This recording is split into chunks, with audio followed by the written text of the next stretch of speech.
All right. Today I'm going to be talking with some of the team behind the Medal of Honor series. It's and the book that just came out this Tuesday is featuring Henry Johnson, who is very well known here in Albany, New York. And I believe there's a monument that is, different monuments dedicated to him. And so I thought this would be a great opportunity to come, and learn a bit more about this title. So let me just go ahead and bring in everybody, and we'll get started. And there we all are. Hi guys, how's it going? It's going well, thanks. Good. So we have Joe Craig. I guess you're like the what's your title exactly with the Well, I'm the director of the book program for the Association of the United States Army. So we're the ones that are producing the graphic novel series. So that they're titles that we create on our own. We go out and get some of the best talent out in the comics world and tell the story of Medal of Honor recipients. And how many issues have you done so far? Because, like I said when I was introducing, I've seen your press releases before. Mm-hmm. Oh, and we have Peter's here now. Oh, great!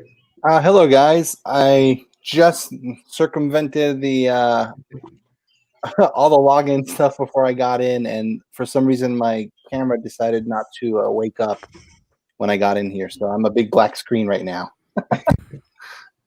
Little ironic. I'll go ahead and let me go ahead and remove you. And once I see that you've figured it out, I'll bring you back in. Oh, okay. See you guys. All right, and we also have PJ Holden, who's the artist on the book, and he's done titles such as Judge Dredd, Battlefields, and World of Tanks,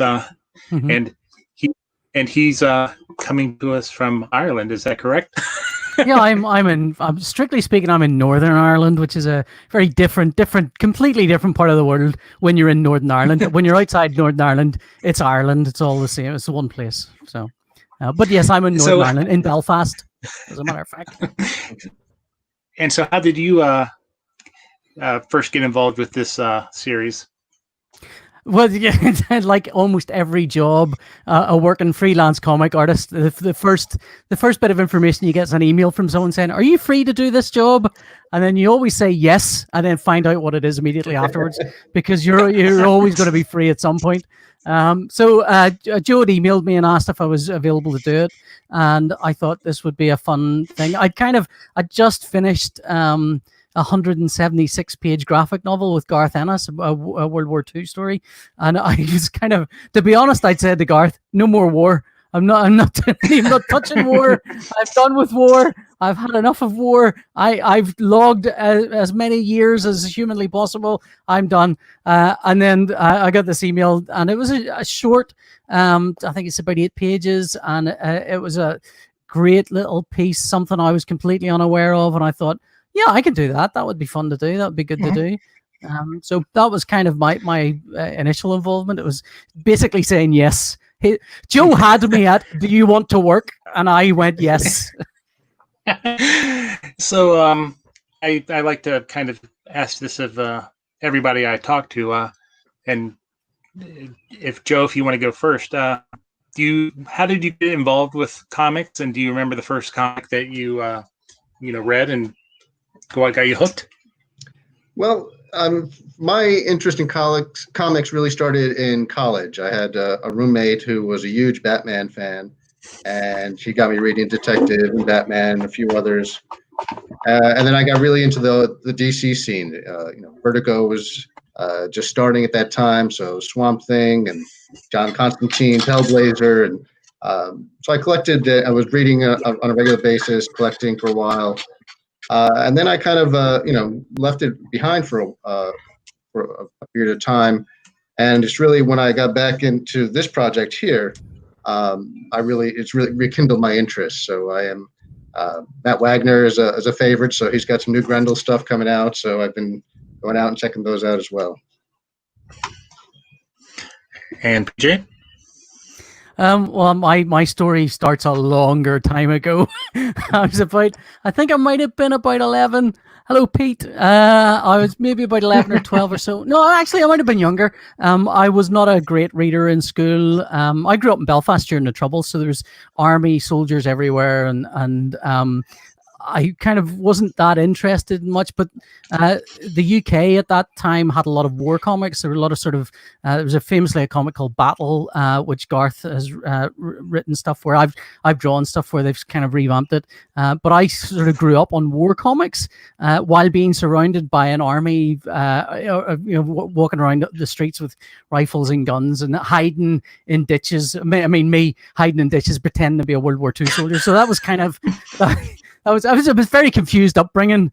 I thought I was fighting in the war, and yet they were a different war. I thought there were Nazis about, but also I couldn't find any. So I kind of just grew up reading comics in almost the entirety of my life, really. I sort of stopped them when I was about 13 or 14. That's when I kind of got out of it again, but came back into it when I was about 18 or so, when curiously John McCrae and a friend of his, John McCrae, the comic artist who drew Hitman and The Demon, he opened a comic shop in Belfast with a friend of his in 1988 or so. And I kind of went to that thinking, well, no one's going to pick on you for reading comics if you read them in the comic shop. But this is what I thought. I was like an idiot.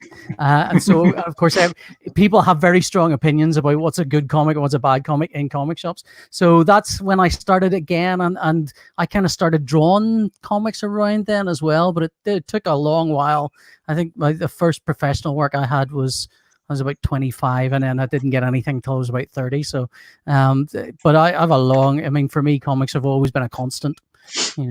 War comics in particular as well, actually. Great, thanks. And now we're joined by the colorist, Peter. I'm sorry, I'm gonna butcher your last name, so I'll let you. Pantazis. Okay, yeah, I would have butchered. No problem. So we were the question I first posed to Joe and PJ was. I asked how they got into comics initially, and if I remember the first book that they read. So, how about you? Oh, that's a great question for me. I grew up just reading my older brother's comics, and he was 9 years older than me, so he had this vast treasure trove of books that I would just pour through every day. And they were like the classics, like the original Superman Red, Superman Blue from like the 60s, where it was just this crazy, crazy story. And that's the earliest comic I remember like pouring over every other day. I would just go back down, read that book, see the crazy story that was in there, see how Superman got split into two and all this crazy stuff, and it just hooked me. I would take like weekly trips to I grew up in New York, in Queens, so Peter Parker was a character that totally resonated with me. I would always imagine him just swinging around, catching the guys that stole my bikes throughout my life.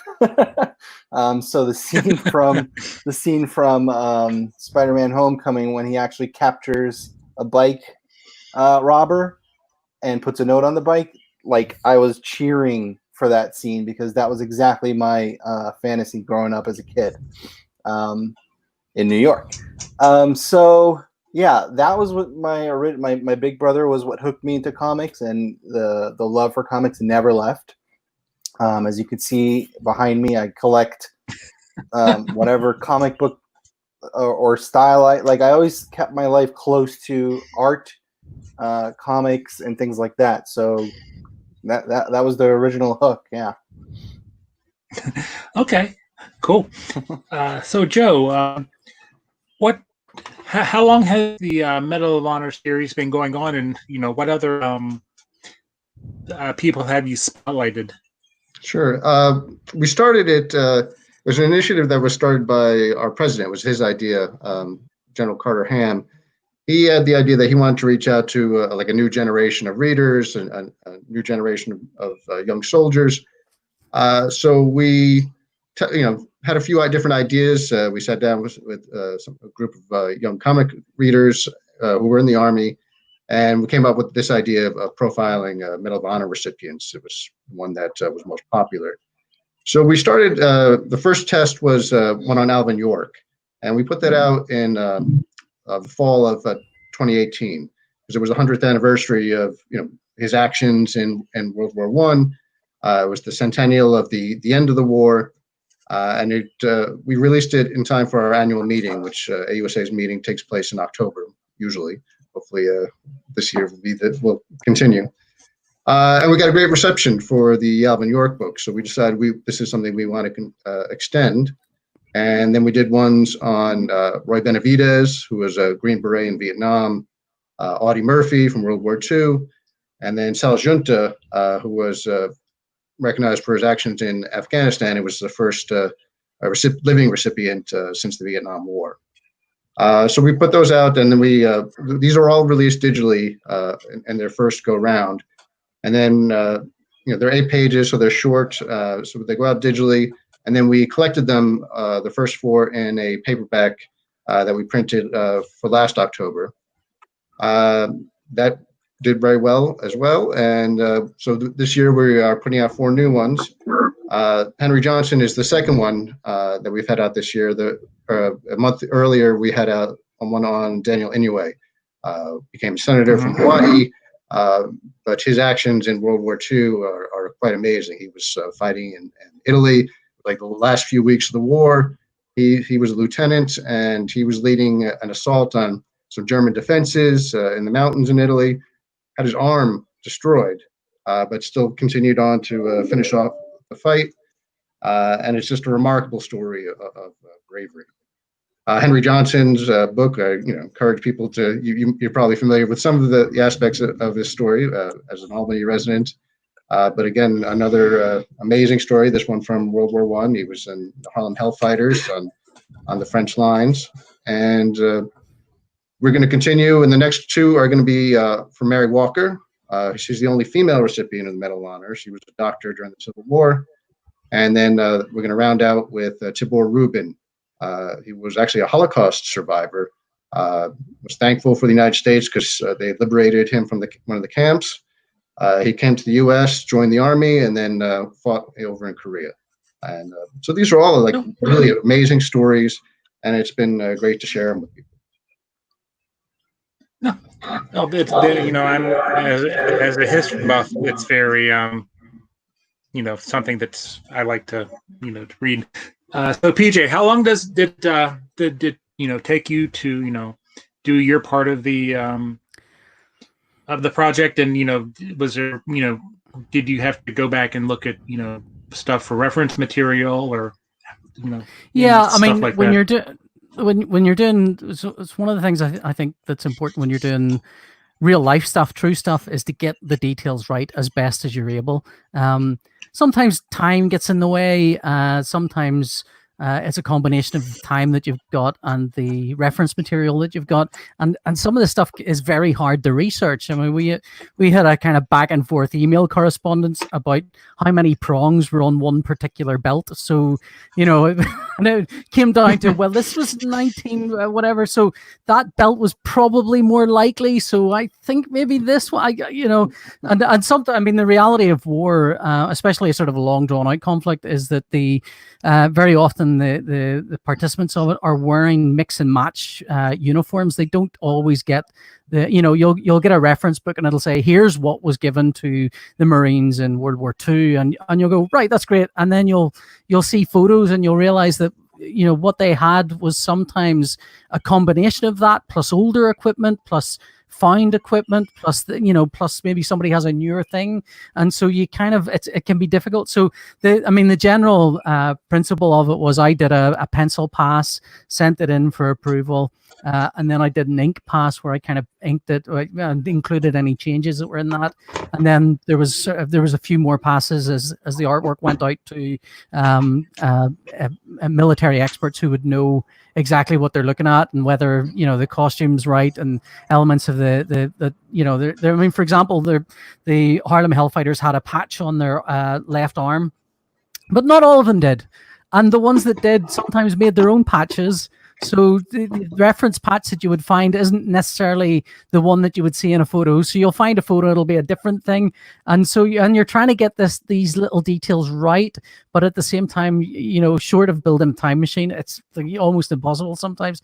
And the other thing you're trying to do is you're trying to make the story interesting. You don't just want it to be a dry document it isn't supposed to be a Wikipedia entry. It's supposed to be engaging. You're supposed to be able to tell a story. You don't necessarily want to bog someone down in the details of, is that rifle exactly the right? I don't think, you want people to kind of feel the thing hitting you in the face, and to feel the action as it happens as well. So but that's a balance. You kind of find that balance, and so all in it maybe took longer than it should have done because of the back and forth nature of it. I mean, I'm generally pretty fast. I can do a page a day, pencils and inks comfortably, but with the nature of this going back, and then of course by the time it goes away, and then there's some sort of new reference material, I'll have forgotten the old reference material, and I'm kind of scratching my head going, what was that? Because it sticks in your head for a while, and then it kind of leaves again.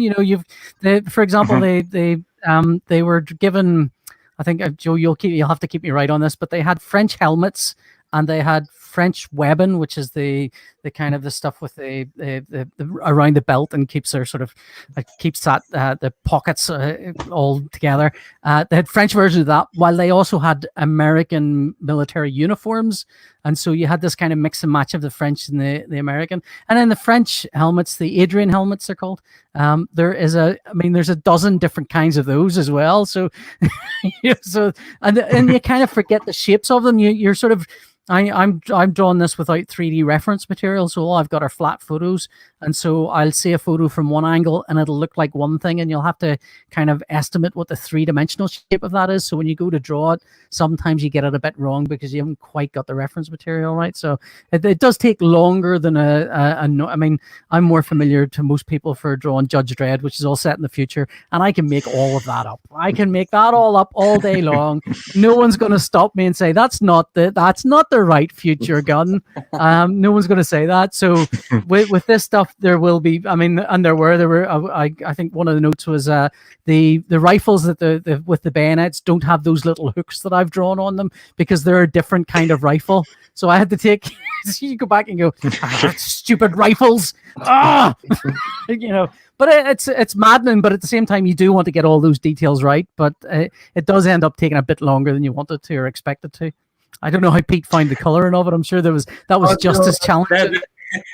I was gonna say that was my next question. How about the coloring aspect of it? Because I mean, it looks like you've captured the colors in such a way that it also evokes it evokes emotion and adds to the story. Yeah. As I found, I think I've been the one consistent piece of from the beginning of all of these till now coloring them so far, which I've been extremely thrilled to do. I find like when I do these compared to any of my other projects having to do with superheroes, I take great reverence with each page because I'm telling someone's actual life story and sacrifice. So for me, I kind of relish the details as much as I possibly can given the time. So if I get a note that says, oh, that belt was, has 4 loops instead of 3, I'm like, okay, let's get that right. That gun needs to be this. I'll try everything I can to implement that if it helps the artist save a minute of inking, having to resend it to me. So those things I embrace, especially because of the personal nature of the story. In this one in particular, I was actually affected a lot by what was going on in the world as we were working on this with George Floyd and the marches. And I was like, every page was just resonating with me. So I was... So one in particular thing was there's the burst in the sky when the battle commences, and I didn't know what color that thing was. Is it warm? Is it cold? Is it hot. Like I didn't know. I mean, I've seen tons of movies, and they're all different things. They could be red, they could be yellow. So I really tried to dig deep as far as trying to find reference for what were these things? Were they like daylight? Were they, what did they do? And that's how I ended up falling on a white kind of a light to shine behind them, because it was like almost like a day burst when I fell into the reference of what these things do. Yeah, exactly. It wasn't, they didn't, from what I could tell from the research I did, it wasn't a light that was a specific blue or cold. So I couldn't fall into the dramatic of something you do in a comic where, I could go with purples. So I tried to keep that as true as possible. And then I'll take something dramatic like, an explosion and really heat that up and make it warm, because obviously an explosion. And I'll follow those similar tropes in the color. But I would say, and I think Joseph might agree, this was the most dramatic I had taken the coloring. I was definitely feeling every panel of this story. And yes, details for like differentiating the greens from the French, the blues from the French soldiers and their helmets, to like all those little details were a little bit more important on this one, as far as just like, mixing like a US, I couldn't tell like US Army, which were the US Army parts that they were given, and then the French Army additions that they had, their helmet. So those things were a little tricky to navigate on this one, but it took a little extra time. Yeah, I mean, we're all the biggest difficulty, I think, for any colorist in World War II stuff is that we're used to seeing wars, old war things in black and white. Mm-hmm. We're not used to full color, and when you do the research on this, you realize that they all used. I mean, certainly World War II stuff. There would have been different colored tracer fire. If I've illustrated battles in the air, and you find that the tracer fire coloring is different for different air forces, and so you have in effect what can look like, if you're not careful, a laser battle going on in the air. But that's sort of what it looks like. But at the same time, if you illustrate that, that's not what people expect to see. People expect to see something different, and so you're always treading this line between here is the expectation that you would have and that you will find believable, and here is the reality of what it was like, and the reality is a little bit unbelievable. That's just the nature of the way these things are.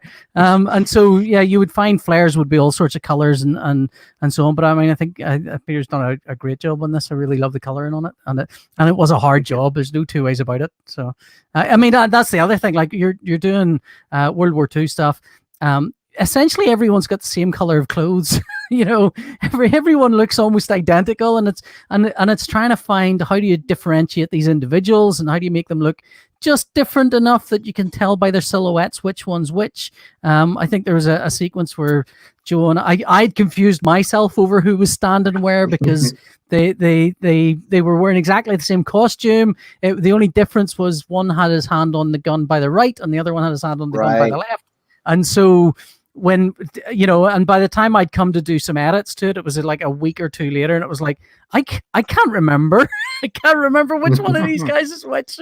And so I think I kind of accidentally swapped them over. So there was a little bit of, let's swap this and let's swap that and chop and change. But I mean, you can tell it can be difficult illustrating military stuff because they all wear the same clothes. It's hard to tell them apart. And so sometimes the coloring comes into play then, and it's about kind of popping one person off the page and subduing the rest, so you can see who's the lead character in that. I think Pete does a great job on it. Thanks, because it's also especially troublesome when they're wearing outfits that are supposed to actually blend them into the background. Oh yeah. So, yeah. Okay.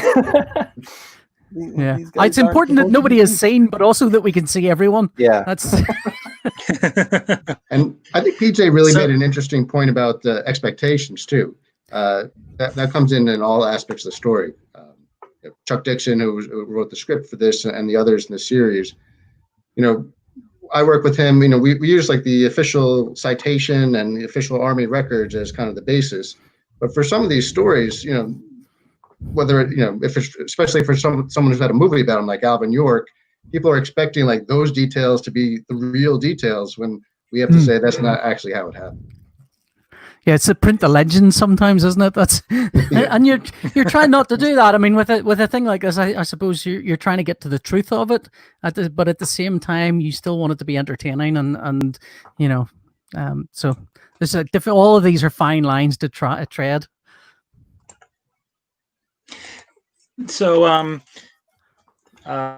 was there anything kind of like I guess my final question for everybody is, was there something that you learned about Henry Johnson while you were working on this kind of stuck out for you, or that stuck with you?